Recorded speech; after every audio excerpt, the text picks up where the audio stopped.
It's a Minimalist Monday edition of Optimal Finance Daily, episode 1669.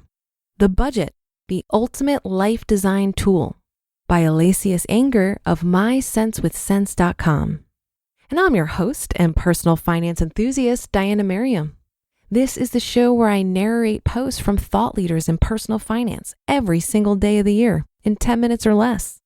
And before we get to it, I wanted to make sure that you know that we have a weekly newsletter sharing tips, tricks, advice, inspirational quotes, and more. It's a great way to show your support and totally free. Just enter your email address at oldpodcast.com to join.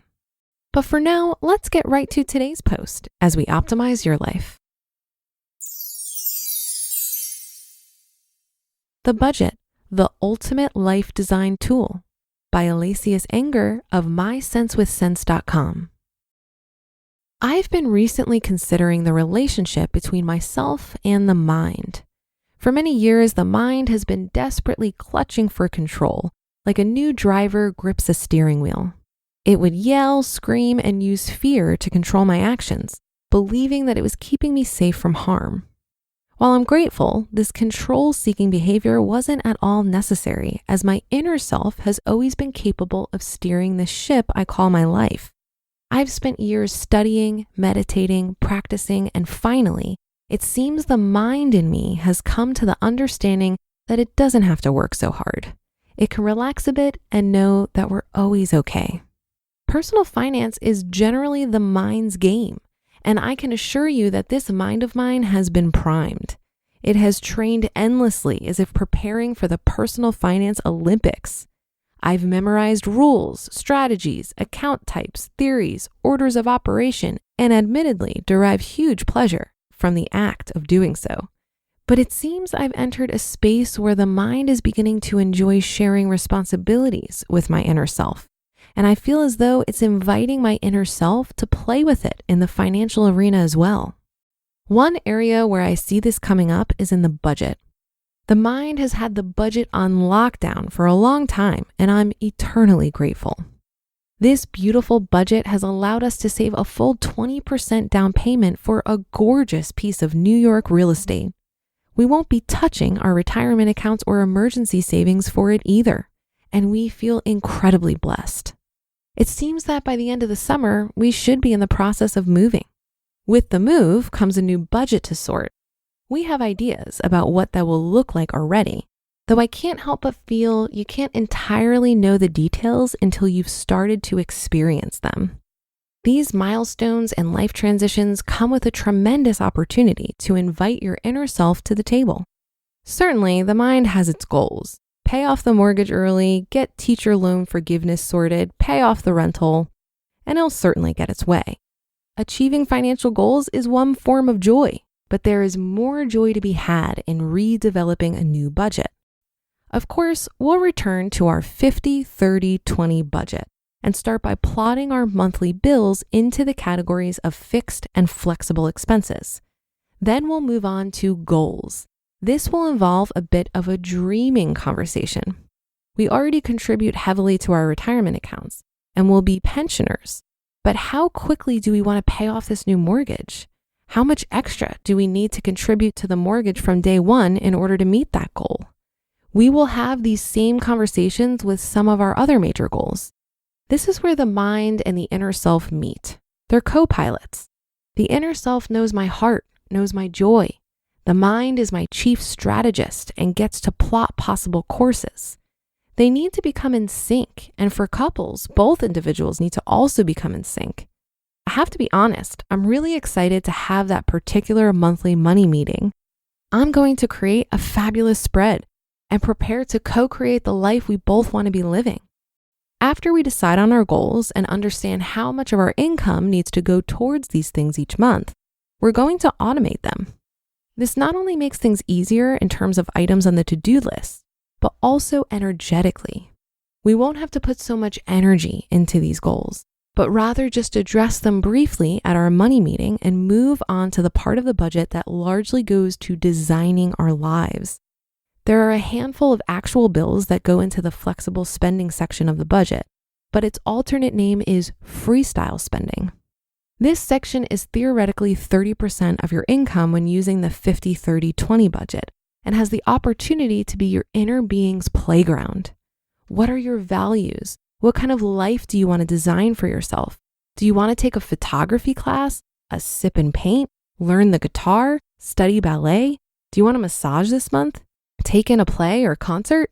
Do you want to stash a little money for an upcoming vacation? There are no wrong answers. Designing your life should be one of the components of a healthy budget. Your budget isn't supposed to be a restriction. It should be a place where your mind and inner self conspire to design for you the best life possible in a manner that's sustainable now and in the future. Honestly, there's also a bit of identity in this.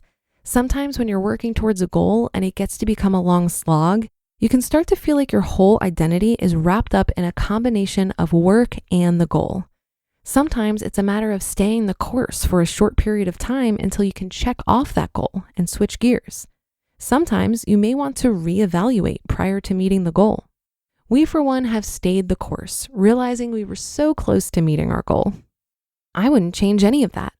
Though in reflection, I can see that I was beginning to feel as though working and saving were absorbing more of my sense of self than I prefer, which I fully intend to shake.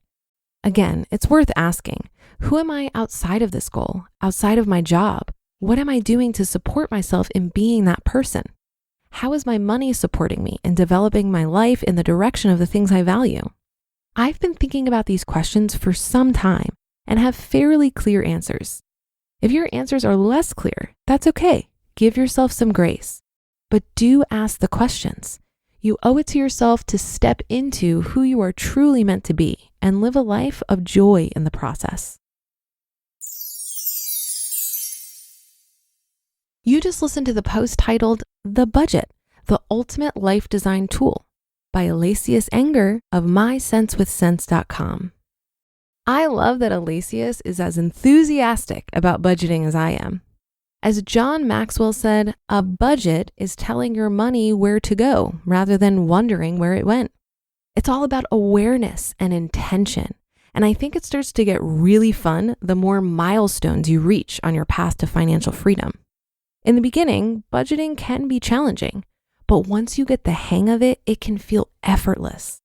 And when you first start, you're likely throwing money at debt, but over time, you can reallocate that money towards saving for your dreams, like early retirement or a house or a sabbatical or to fund that business you want to start. By engaging with some kind of budget, you're taking control of the situation and you're more able to keep track of your progress towards long-term goals. I think the reason I like budgeting is because I'm a pretty competitive person. And so I feel like I'm winning something when I come in under budget. So for example, I redid my budget when leaving my full-time job and allocated $400 per month to groceries. This was based on my actual spending over the last year when I was a bit more relaxed in my budget. And over the last 3 months, I've consistently come in $50 to $100 under budget, which gives me a great feeling of accomplishment. I also love the feeling of reassurance I get when I check in with my budget. While I have monthly goals and an average level of spending I track against each month, sometimes I overspend for a variety of reasons. But looking at it over longer time horizons is very comforting. So for example, my budget based on 2 years of actual spending, including all fixed and discretionary expenses, is about $3,000 per month. This is what I budgeted when I left my job in January and decided to live off my savings for a little bit. However, I just looked at all the money I've actually spent since January, and it's only $2,200 per month on average. This felt like a huge win and has given me confidence that I can keep my expenses pretty low without disrupting my quality of life. That's a wrap for another Monday show. Have a great rest of your day and start to your week. And I'll be back tomorrow where your optimal life awaits.